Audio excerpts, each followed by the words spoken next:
Welcome, Pride Network. I am Jen Worthington. I'm your Vice Chair of the Pride Network here at EXP for the 2026-2027 year. And I'm so excited to be involved with this amazing community of people. And today, bringing you a panel discussion with allies. We want to help have a discussion about what it means to be an ally and where we fit into the LGBT community and how we can support you. I have two amazing guests with me today, Erin Holman, who is a regional director here at EXP, and Jason Dupree, who is the vice president of the Remlo program at Texana Bank, who partners with EXP. I thank you for taking the time out of your busy days and busy schedules to stop and have a conversation about something that is near and dear to my heart and feels very important, especially in our current climate in the country and in the world. Real quick, just to introduce yourselves and tell me real quick what it means to you to be an ally for the LGBTQ community. Erin, we'll start with you. I'm Erin Holman. I'm a regional director with EXP. And I think being an ally for me, it just means showing up. It means showing up as an ally and stating that I am an ally and then showing up. Yeah. Jason, how about you? What does it mean for you to be an ally for this community? Jason Dupree, I'm VP of Remlo, as you said, been in lending for almost 20, coming up on 20 years. And, I kind of, when I think about it, I kind of resurface to the question, am I creating an environment where everyone feels respected, valued, and comfortable to be who they really are? And I think that, that kind of revisiting that every so often, just like you would any kind of goal or KPI or metric out there, kind of helps you keep in line with really not just saying you feel something, but making sure you're taking those steps necessary to show people how you feel. For sure. That is awesome. I feel like for myself, it became very important to me when I had a close friend of mine come out and we were not involved in a community that was very supportive at the time. I didn't understand really what it meant to be an ally until I had that personal experience that drew me in and said I could see what was happening in my friend's life and in my life as I stood by his side and walked with him in that. And it was that moment, I think, that really made it clear to me how important my position was in bringing support and bringing an environment where my friend felt safe and could actually walk the journey that he needed to walk to become his authentic self. So I think that was one of the most important things for me to realize, taking on a role of ally and what does that actually look like in real life. I think most people want to be supportive, but often I think we can be afraid of saying the wrong things or doing the wrong things. How do you encourage people to move? I'm always afraid of saying the wrong thing. I don't think I'll ever not be afraid of potentially saying the wrong thing. And I think that when you're afraid of saying the wrong thing, it just shows that your heart is in the right place. I think at some point when you put yourself out there around different people and people from different backgrounds, you will say the wrong thing at some point. But as opposed to thinking in your mind and catastrophizing about what you'll do, I think what you'll find is when and if that happens, there will usually be a very kind person that kind of pulls you aside and actually explains something to you that you need to know. And then you know for next time. So I also think that it's really important to widen your network so that you have people that you can call and ask questions like, hey, I need you to explain this to me. I need to understand this. What do you think about this? And so I think it's really important to build your network, but you'll always be afraid, I think, of that. For sure. Jay, what were you going to say? Yeah, no, I love the fear part of it. And the reason being is I think it was Malcolm Gladwell talked about how those parents that wonder, am I a good parent? Generally, that's the first sign that they are a good parent. So I would say that if you're somebody who is supportive and you do have a bit of that fear, that should give you more courage to step forward because that probably shows you're already on the right track. You're already trying to be mindful and respectful going forward. And then I think the other big one is to not overcomplicate it. I think in everything in life, people get so worried about perfection that it stunts progress. And so I think that that's the biggest thing is trying to continue to move forward, even if you make a mistake. But the idea is to always show growth and that forward momentum. For sure. I think too, when we have the courage to speak up, even if we make mistakes or don't say the right things, the heart is usually forward and obvious. And I think there's so much grace. My experience in the LGBTQ community has been, I've always been shown so much grace when I have made a mistake or said something that was offensive that I didn't know, or took a position that was not supportive. I have always found so much grace. We're humans. Mistakes are like breathing. Yes. And we all make them. And sure, there is fear there, but there's also grace. And that, honestly, when we make mistakes, sometimes that is even better because it makes our bond stronger when we go through those kinds of things. Next question, guys. What have you learned by listening to LGBTQ voices that challenged an assumption that you maybe didn't even realize that you had? Go first. We're going in. Yeah, I think the biggest thing for me was the variety of backgrounds within the community. So it's not just like this monolithic thing where, everybody believes the same thing or does the same thing. It's a very diverse community within the LGBTQ community, and I didn't realize all the different intersectionality is what they call it, but all the different kind of like diversity within the group. And that's one thing I've learned over the years through reading and listening and attending various things. For sure. Jason, have you had any opportunities to experience that? Yeah, as a leader, often we assume that if nobody's complaining, everything is fine, right? There's not a squeaky wheel, there's nothing to fix. And, I think even in today's world where very rarely are we physically in the same office anymore, that it's everything becoming virtual, it's not assuming. It's taking the time to ask the questions before drawing conclusions so that we know where we're at, we know what direction we should be moving in, and continue that pattern versus just saying, hey, if nobody's complaining, then let's just keep doing things the way we always have been. For sure. I will say, when I became a parent, it was really important to me to raise my kid to not have so much of a differentiation in between, like, oh, this is a separate thing or this is a different thing. I raised him so that he would just say, this is another way that people do things. And as he grew and started to become aware of who he was and how he was forming in the world, we would have these conversations and it was just a couple of years ago, and he was like, Mom, there's a lot of flags.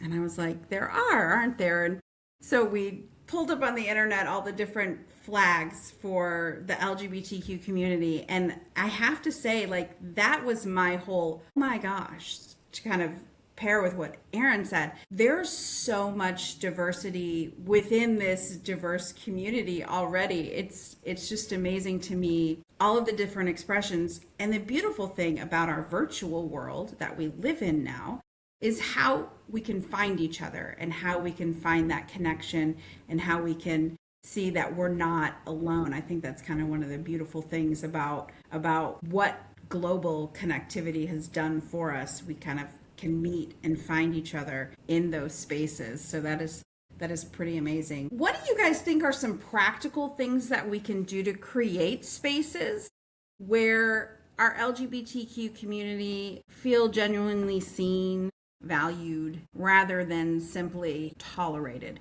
What are things that you guys do in your world that kind of foster that inclusivity? Erin, we'll start with you. So I think as allies, we have to go first. I think we have to be the first one to kind of raise our hand. And, I used to work before I got into real estate ages ago at a large bank. And, we used to call it the invisible diversity factor because you don't know who might be in the LGBTQ family until they tell you, right? And then there's the extended family, like you, Jen, like brothers, sisters, kids, mothers, fathers, best friends. And they're straight, but they have loved ones who are LGBTQ. So I think it's remembering that you have to signal first that you're an ally. At the bank that I worked at, we used to have like a sticker that we could put up in our cubicle or our office that said safe space. and I thought that was great. But I think that, this community is often, invisible until somebody tells you. And so I think whether it's saying something out loud or, putting a sticker or a shirt or some other signal, I think that's important for us to do. For sure. Jay, what do you think? So I think it starts a lot with like all things, with consistency.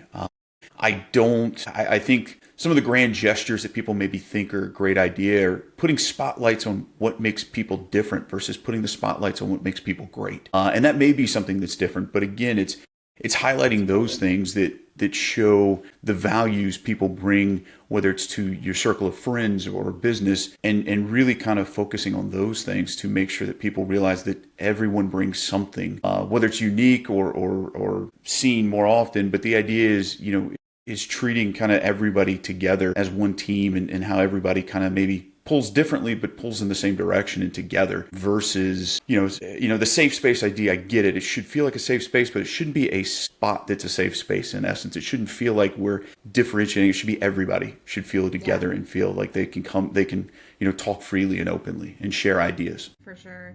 I think that's one of the really cool things about the concept behind EXP's One EXP organization that Cam leads up. It is this space where you can be recognized, where you can feel safe, where you can find people that you will relate with, but we're also one, right?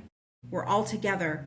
We're all pulling in that same direction. And I think it's highlighting these people and these groups and their identities as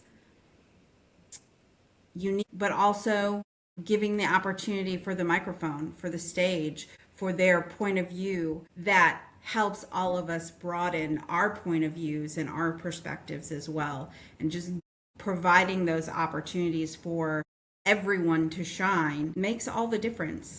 It makes all the difference as we go through. Now, in your experience, what do you think is the difference between taking on allyship as an identity or practicing being an ally? For sure. Jay, how about you? Yeah, I think this is great because I think in this day and age, with social media and cameras everywhere, identity is super easy. I think everybody can, every company out there is going to throw up a pride flag on their Instagram and social media, and they're going to do this and that. And then it's like, okay, that's 1 month out of the year. What about the other 11 months? And this is a conversation I know I constantly have with my sons is that's great. You can tell me something and that can have an impact, but your actions are going to be what really makes a change. So, you can make a mistake and say you're sorry or tell us you love us and that kind of, but it's your actions that let us know how you truly feel and how you're, what's behind it, what you may say. So I think that, that it's great to say it. And I think that's maybe a first step, but I really think it's taking that first step. It's getting out there. It's actually doing something different. Yeah. That really defines it. It's taking that chance, that risk. Building that network and making it a part of your daily practice and realizing, right, when you start, it's going to feel uncomfortable. I'm sure that first Pride mixer for you, Erin, was uncomfortable. It's not always easy to go into a space where you don't know anybody, you don't have any friends yet. But also knowing that you taking that first step is going to start building those relationships, start giving you the perspective that you need, is standing for something that helps other people. I think that's awesome. All right, just a couple more questions for us as we wind down. Now, for those of us in positions of influence, whether we're managing teams or programs or businesses or serving in the community, what are some practical ways you think that you can build cultures of inclusion where you are? Jason, we're going to... I think it's making sure that, you're getting that participation from everybody. That and sometimes that may happen more behind closed doors to start with, but building up that confidence and that courage that everyone feels comfortable coming out and bringing up their point of view.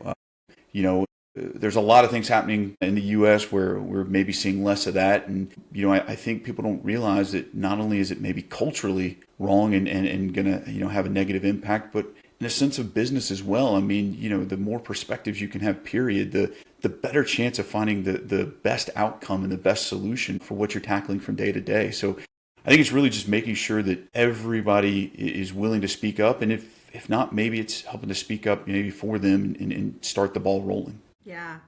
Yeah, for sure. Erin, how about you? How do we build that culture? One of my favorite books I've ever read. It's one of the few books I've read multiple times. It's called The Art of Possibility by Ben and Rosalind Zander. And one of the chapters in there is lead from any chair. He's a conductor. So he says, you can lead the orchestra from any chair. And we can lead from any chair, whether we are in a quote unquote leadership role or just a participant. You can always extend that invitation for people to come and have their voice heard and be included. I think that's amazing. All right, as we wind down, I have one more question. If we are reaching allies today, if you're having a conversation with a group of people that's standing up and saying, yes, I'm ready to go, what is the one thing that you would tell them to do this week to take that action and move forward? Jason, go. I would say really, really put some energy into curiosity. Ask the questions and listen. I've learned this as a husband and a father that I tend to want to try to fix and solve, and I don't think this is something that you can have that mindset. And so it's asking the questions and sitting back and listening and taking it in, so that the next time you do make a step forward, you do say something that's coming from a more knowledgeable place and a more conscientious mindset. Yeah. Yeah, I love that. Curiosity. Erin. Yeah. I would say that too. Have just one conversation. Start with one conversation. If that's somebody that you know already, that you have relationship with, amazing. Even just asking, how can I help? What can I do? Or just simply asking, tell me more about your life. Tell me more about your experience in this world and how you move. I think that's amazing. All of us can do one thing. And if we all do one thing, imagine the change that we can bring to the world. It will be a great place to live. I thank you guys so much for taking time out of your days to sit with us and be a part of this panel and be a part of EXP's Pride celebration this month. We look forward to seeing you guys around town, wherever we may find you. Hopefully I'll get to meet you in person, Erin, at EXPCon in October. And Jason, one day we'll meet face to face. I'm sure of it. But that is all that we have for you guys today. Thank you for joining us for this panel about listening, learning, and leading as an ally in our LGBTQ space. We hope that you will have an amazing day, and we'll see you around town. All right.